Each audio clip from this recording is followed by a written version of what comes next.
السلام عليكم ورحمة الله وبركاته. أهلا ومرحبا بكم في قناة حسن رضوان التعليمية. النهاردة إن شاء الله هيكون موعدنا مع الدرس السابع من دروس الفوتوشوب CC، وإن شاء الله هيكون مع أدوات السلكشن أو أدوات التحديد،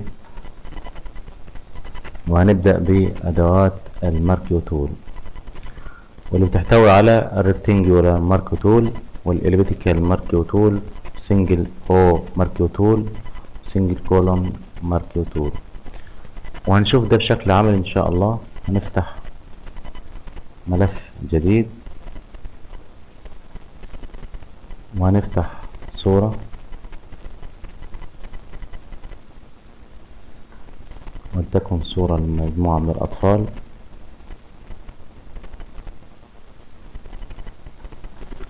وزي ما قلنا ان احنا ممكن ناخد الصورة دي عن طريق أداة الموف بالضغط على مفتاح كنترول أو باختيار حرف الفي بأكتر من طريقة، ومنها إن احنا بنختار ويندو، ومن الرينج بنختار تو أب هوريزونتال أو تو أب فيرتيكال، وبنسحب الصورة مع الشد. النهاردة هنشوف طريقة جديدة، وهو إن احنا ناخد الصورة دي في الملف الآخر عن طريق الوضع التابس زي ما احنا شايفين. نضغط باستخدام أداة الموف، نضغط على الصورة ونشد ونفضل ضاغطين، ونروح على التاب الخاصة بالملف بتاعنا وننزل على الملف بتاعنا مع الضغط على زر الماوس الأيسر. بنسيب نلاقي الصورة موجودة في الملف عندنا في لير جديد.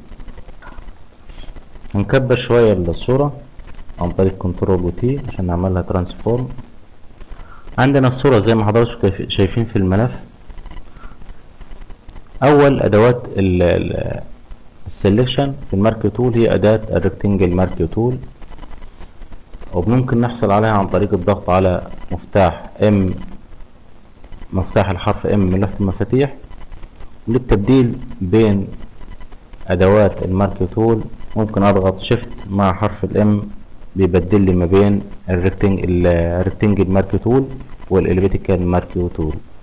كل ضغطة مع مفتاح شيفت والحرف الام بيبدل لي الادوات. عشان اعمل اختيار بالاداة دي، اداة الماركيو تول، بضغط مع السحب يسارا ثم الى الاسفل حتى تحديد المساحة اللي انا عايز احددها، وبسيب زر الماوس بيحدد المساحة اللي انا عايزها او الشكل اللي انا عايزه زي ما حضراتكم شايفين. وعشان اضيف او ازود على التحديد اللي انا عملته على السلكشن اللي انا عامله ده، بضغط على مفتاح شيفت من لوحة المفاتيح، بيديني حرف الزائد، وابدأ ازود على التحديد او السلكت اللي انا عامله واضيف عليه زي ما انا عايز زي كده. فبضغط على مفتاح شيفت من لوحة المفاتيح بيضيف لي او بيعمل لي اد تو سيلكشن، او بختار الزر من الاوبشن بار الخاص باد تو سيلكشن اللي هو اد تو سيلكشن زي ما حضراتكم شايفين. بيفضل معايا على طول لغاية ما اغير هذه الاداة او هذا الامر. بفضل اضيف زي ما انا عايز للسيلكشن، واضيف وازود تحديد زي ما انا عايز. كويس. طيب انا عايز اشيل حد من الاطفال دول اللي في السلكت اللي عندي، اشيل منهم مثلا ولو يكن الطفل الاول ده. فبضغط على مفتاح Alt من لوحة المفاتيح. طبعا بنلاحظ شكل الماوس لما ادوس على زر Alt اصبح شكل المؤشر على هيئة ماينس او ناقص. فبشيل، بحدد، وبالتحديد اللي بشيله بيتشال من التحديد. او بختار الاختيار الثالث هنا وهو subtract from selection او الطرح من التحديد، وابدأ اشيل كل اللي بحدده بيتشال من السلكشن. عندنا كمان اختيار ثالث وهو اسمه intersect والسلكشن، وده هنشوفه بشكل عملي، وهو عبارة عن ان انا الجزئية اللي بحددها، شوف شكل المؤشر اصبح على هيئة علامة الفي، وهو الجزء اللي انا باخده من التحديد او حدده من التحديد هو اللي بيحددوا لي، وبيطرح كل باقي التحديد، بيزيل باقي التحديد. يعني هو بياخد الجزء اللي بيتحدد اخيرا وبيزيل باقي التحديد زي ما شفنا دلوقتي. ممكن اوصل هذا الامر عن طريق الضغط على مفتاح شيفت والت معا. يعني لو انا مثلا على الاداة الاولى اللي هي ايه نيو سيلكشن، سيلكشن جديد، بالضغط على مفتاح شيفت والت من ضغط المفاتيح بلاقي ان المؤشر تحول الى علامة الفي، وده معناه ان انا ببدأ الجزء اللي انا حدده هو اللي بيختاره لي، وباقي التحديد كله بيعمل له ايه ديليت سيلكشن او حذف لهذا التحديد. هنشوف الكلام ده بشكل عملي. الزر الاول او الامر الاول هو نيو سيلكشن، يعني انا عندي تحديد اهو، لما اروح اختار غيره بلاقي الاول او بيتحذف. كل ما انا اعمل تحديد الاول بيتشال. انا عايز اضيف للتحديد، قلنا لا اما شيفت مفتاح شيفت، لا اما بختار الاختيار الثاني واعمل اضافة للتحديد. وانا بحدد انا يعني عايز اروح بالتحديد شوية يمين كده، اعمل ايه؟ بضغط على مفتاح مسطرة من لوحة المفاتيح، بيثبت لي التحديد وابدأ اتحرك بيه زي ما انا عايز، يمين او يسار او لفوق او لتحت. بضغط على المسطرة من لوحة المفاتيح، ابدأ يثبت التحديد وابدأ اتحرك بيه يمين يسار لفوق لتحت. اخده يمين شوية واسيب المسطرة، ابدأ اسحب وازود زي ما انا كنت ايه ازود كده. تمام. عشان اخد نسخة او لير جديد من السلكت اللي انا عامله ده، بضغط على مفتاح كنترول وجي من لوحة المفاتيح، كنترول وجي، بياخد لي نسخة من التحديد اللي انا كنت عامله. كويس. تمام. اهم حاجة في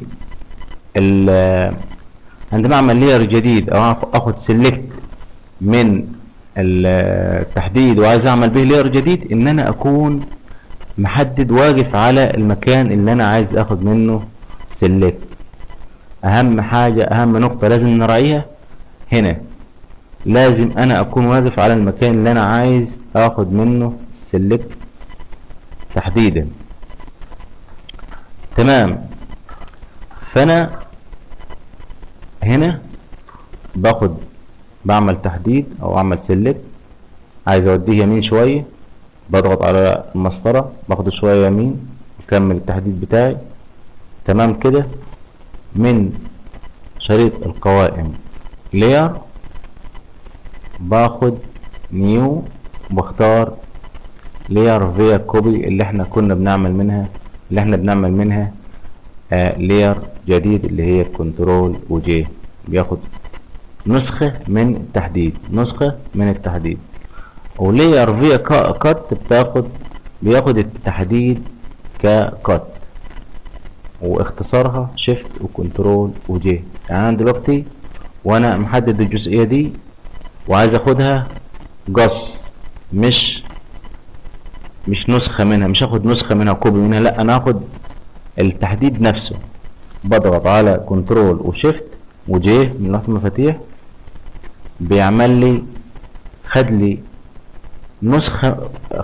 الاصل منها وساب مكانها فاضي. طب وهو احنا مش ملاحظين الكلام ده ليه هنا في الصورة؟ لان النسخة اللي اتخذت فوق مكانها بالظبط. لما انا اخفي اللير ده هيظهر الكلام ده. طب امال ايه الجزء اللي ظاهر ده اللير اللي فوق. لما اخفيه كمان هيبان الجزء اللي انا خدته كات من اللير اللي عندي اللي هو اللير رقم. كويس. هنعمل تراجع، كنترول والت وزت بتعمل لي كل ضغطه بتعمل لي تراجع. لو انا عايز اعمل تراجع واحد بعمل كنترول وزت بس. عايز اشيل التحديد ده وانا مش هعمل تحديد، خلاص انا غيرت رايي، بدوس كنترول ودي معناها ازاله التحديد. ممكن من سيلكت بضغط على دي سيلكت يعني ازاله التحديد، بضغط على دي سيلكت يعني ازاله التحديد، واختصارها كنترول ودي. كويس. انا كل شده من او ضغطه من الاداه المارك تول الريكتنجل مارك تول بتعمل لي مستطيل زي ما انا عايز. بشد كده وباخد المستطيل واوسع واعرض واعمل زي ما انا عايز فيه. وانا عايز اختار شكل مربع مش عايز مستطيل، اعمل ايه؟ بضغط على مفتاح شيفت من لوحة المفاتيح، وزي ما قلنا الشيفت بيحافظ على الابعاد، فبيديني بعد واحد هو طول، بيديني طول قد العرض بالظبط، فبيعمل لي مربع سكوير، بيعمل شكل مربع زي ما حضراتكم شايفين. كل بتشد بيزيد في الارتفاع وبيزيد في العرض. الاليبتيكال مارك تول، اداة الاليبتيكال مارك تول بتديني شكل اهليجي او بيضاوي. لما بختارها تديني شكل بيضاوي او اهليجي زي ما احنا شايفين. لو انا عايز اخد الصورة او اخد السلكت لفوق بضغط على المسطرة وبسحب السلكت لفوق يمين او يسار زي ما انا عايز، وبعد كده لما اسيب المسطرة هيبدأ يزود في التحديد زي ما انا عايز. بعد كده في اداة الاليبتيكال مارك تول ممكن اختار شكل الدائري عن طريق الضغط على مفتاح شيفت. ايضا شيفت بتحافظ على الابعاد فبيديني دائرة كاملة تماما.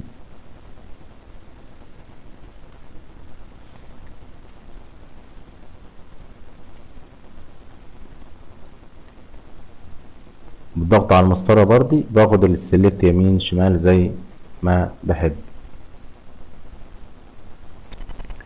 كويس. طب عايز الدايرة بتاعتي تبدأ من المنتصف، من منتصف نقطة معينة. يعني انا مثلا عايز الدايرة بتاعتي تبقى على وش الطفلة دي، تبقى بالظبط وش الطفلة دي في منتصف الدائرة. اعمل ايه؟